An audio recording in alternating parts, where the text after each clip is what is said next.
Hi, everybody. Hi. Hello.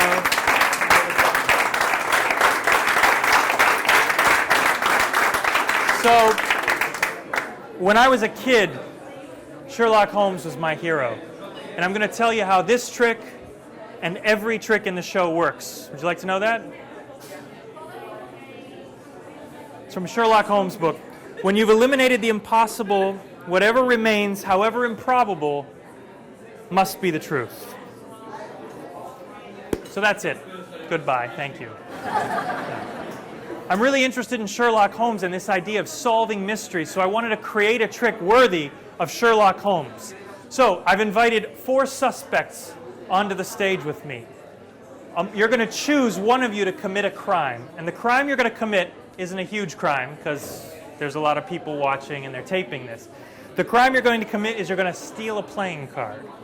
Now, Sherlock Holmes wouldn't just use one deck of cards. He would use a bunch. So I have several. I have a crooked deck. This is a deck that goes like this. You find in novelty stores. This is a Magic Castle deck from California. This is a Braille deck, so the blind can play cards. This is a Playboy deck. Fine. This is an invisible deck of cards. It's like clear cards that you can play in the pool or outside and they don't get wet. And this is a little tiny invisible or tiny deck of cards, okay? So here's what's going to happen. I'm going to blindfold myself so that I can't see. And now on my 4 suspects that I can't see you, I want you to fight amongst yourselves so that 3 people are thumbs down and 1 person is thumbs up. The person who's thumbs up is going to be our culprit. Audience, you tell me when we have a culprit.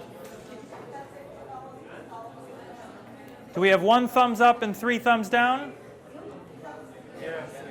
All right, I would like the culprit to go behind the table and look over all the decks of cards. And I would like the culprit to just choose one of those decks of cards. Audience, has the culprit chosen a deck of cards? Yes? Okay, this message is for the culprit.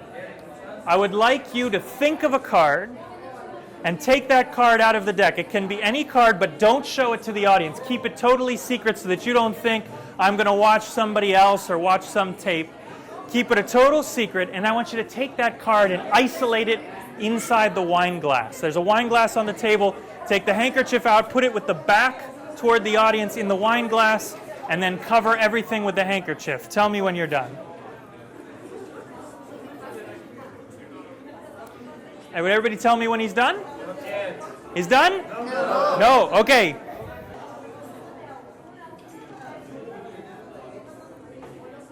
Okay. Now, I want the culprit to put the cards back in the box and mix the boxes on the table. This way I have nothing to go on. And then I want the culprit to go back amongst his friends, her friends, so that I have no idea who carried out the crime. Is this done? We have a real mystery before us. A real mystery because I don't know which one of you would have committed the crime. The crime scene is clean, so I have nothing to go on. What would Sherlock Holmes do? Sherlock Holmes would find clues where there were none. This is an invisible box. Inside the box is anything you want it to be.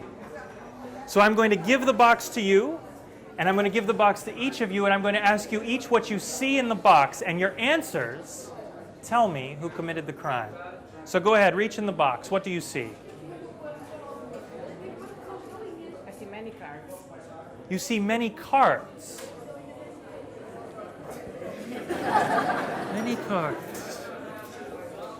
It's an innocent answer. But then again, if you were a master criminal, you would want it to seem totally innocent. Pass the box. What's your name? My name is Patricia. Patricia. Patricia, what do you see in the box? I see a lot of cards. Clearly, this isn't a very imaginative criminal here. This is very good. You're blending in with the rest. Maybe that's the smartest thing you could have done. Pass the box one more time. What do you see in the box, sir? see money. You see money.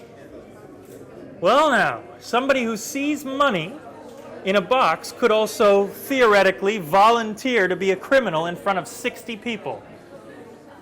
Interesting. And finally, what do you see? You see a card.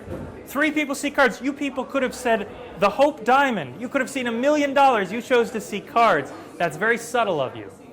But one of you clearly has a mind for money, and I think that's the kind of person who could come up here and commit a crime in so many people, and that is you, sir. Is that right? Yes, that's right. Round of applause for our criminal. That was wonderful. But the question is, which deck did he choose? Finding the criminal would be just a 1 in 4 chance, but this is 1 in 6 chance. How could I know? I'm not going to tell you. You're going to tell me, but not verbally. I'll ask you some questions. I want you to answer as fast as you can, honestly as you can, and using your answers, I'll try and deduce what deck you chose. What's your name? Gonzalo. Gonzalo. Boxers or briefs? Boxers. Married or single? Single. Single. Favorite food? Spaghetti. Spaghetti. Elvis or the Beatles? That was a trick question. We all know you're a Lady Gaga kind of guy. So what can those answers tell us? And your favorite food really is spaghetti. What can those answers tell us? Well, he's a single guy. He's a guy of passion, which means he's a man of compassion. So maybe he has compassion for the blind. But he wears boxers, takes risks, likes to be outdoors. Maybe he chose the outdoor deck of cards. But he also likes spaghetti. Spaghetti's quite a little food. That's why he could have chosen the little deck.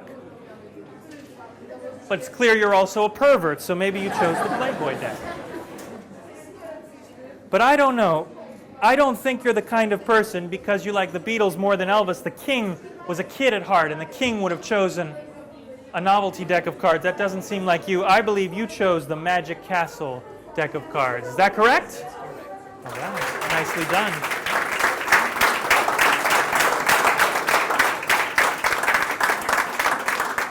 Finding a criminal is a 1 in 4 chance. Finding a deck of cards is a 1 in 6 chance. But finding a thought of card from all of these decks is better than 1 in 300. It's funny to me that I grew up as a little kid wanting to be like Sherlock Holmes and solving great mysteries. And I grew up and I became a magician, somebody who creates great mysteries. So I'd like to create a great mystery and solve one at the same time. I can't tell you how I know this, but I believe the card you thought of from any one of these decks is the 4 of Hearts. Ladies and gentlemen, case closed.